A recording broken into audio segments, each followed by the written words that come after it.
A former Federal Reserve facility in Culpeper that once housed billions of dollars during the Cold War is now home to millions of pieces of American multimedia. The National Audiovisual Conservation Center is nearly a decade into a project to digitally preserve our history as told over the radio airwaves, through the TV, and on the silver screen. Our Matt Talhelm takes us behind the scenes in a story you'll see only on NBC 29. Singing in the rain. This vine-covered building that blends into the mountainside Off to see the wizard. holds the voices and images He's looking at you, kid. of the nation's most memorable recorded history. All right, Mr. DeMille, I'm ready for my close-up. Closed up in this fortress-like facility in Culpeper are more than 6 million moving images and sound recordings in the collection of the National Audiovisual Conservation Center. It is the largest and most comprehensive audiovisual collection of any library or archive in the world. Center Chief Gregory Luco carries the keys to unlock the underground bunker that stores much of the collection. It was a Cold War era nuclear bomb-proof bunker where they stored money to repump the economy. 35 vaults that once secured billions of dollars cover 2 floors of the former Federal Reserve Bank bunker. Each floor is longer than a football field. No two are the same size, shape, or configuration.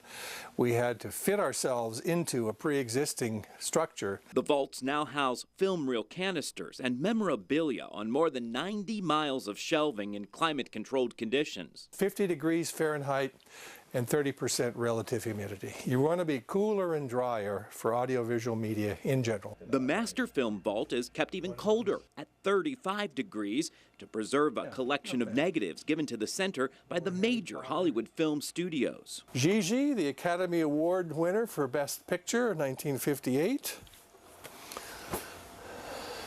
Gone with the Wind, 1939, Oscar winner for Best Picture. Porgy and Bess, a very rarely seen film. The rarest and oldest films are locked behind a set of double doors leading to another wing of vaults. They all look somewhat like this. These 124 vaults store just 1% of the center's collection. Fire code requires these highly flammable nitrate films be stored to strict standards. Once you have a burning reel of nitrate film or a burning vault of nitrate film, there's nothing you can do to put it out. The reels feature the first moving images from 1893 through the golden age of Hollywood. Give up, sir, I will not yield. The film that was in the camera when Frank Capra was standing behind it and Jimmy Stewart was in Mr. Smith Goes to Washington standing in front of the camera. Those negatives are in these vaults. We also have lots of content that isn't so well known, orphan films from the past whose production companies no longer exist and there's nobody to take care of them. Carol Galbraith provides that care in the Film Preservation Lab. Nitrate, you never know what you're going to get when you open up a can of nitrate. I mean, it could be in great shape or it could be in horrible shape.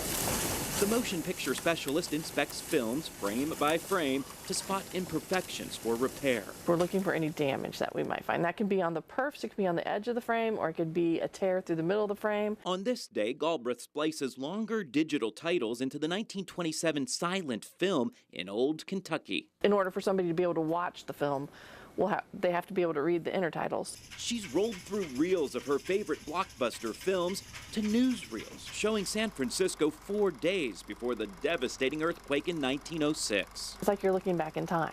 Things have progressed so much recently that it's easy to forget what it was like. For the past 8 years, the president has been coming to Arlington annually. Bob Norton hears history in the sound recording studio. Just in the 8 tapes I have right now, I have FDR speech, I have Voice of Firestone, which is like an entertainment program. 8 tapes spin in unison, each playing a different NBC radio newsreel. Not heard it quite done this way. Including a speech by President Franklin Delano Roosevelt on Armistice Day in 1940. A day dedicated by the 75th Congress of the United States to the cause of world peace. Norton switches his speakers between the tapes to listen for levels and check the sound quality as his computer records everything into the center's digital archive. They'll ingest tonight and be in the archive tomorrow morning. The center started its digital preservation project in 2009 with the most fragile items. The process is so meticulous and time-consuming, the center has only digitized about 400,000 items from its multi-million-piece collection in 9 years. We've got a ways to go, but the systems here have allowed us to do it so much faster, better than we were ever able to do in decades past. The collection grows by as many as 100,000 new items each year.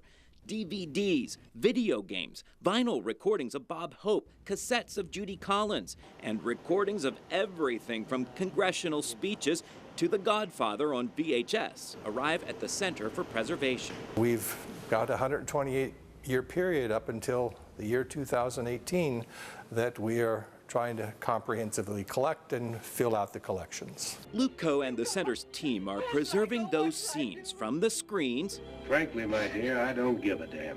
And broadcasts over the airwaves. The President of the United States has now left the Memorial Amphitheater at Arlington National Cemetery. To guarantee what's protected in the bunker beneath the ground.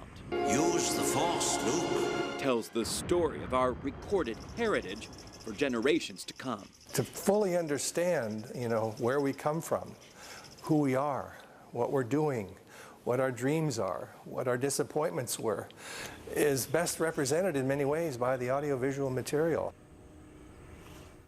The center is working to make its collection more accessible to the public. The National Jukebox has early sound recordings up until 1925 online. The center just launched the National Screening Room online with 300 films. Many of them you won't find anywhere else. And the center's 205-seat theater screens films and hosts discussions several times a month. We have a link on our website, NBC29.com, where you can see all those films they'll be showing. They have some Christmas and holiday films coming up in the next month. It's crazy.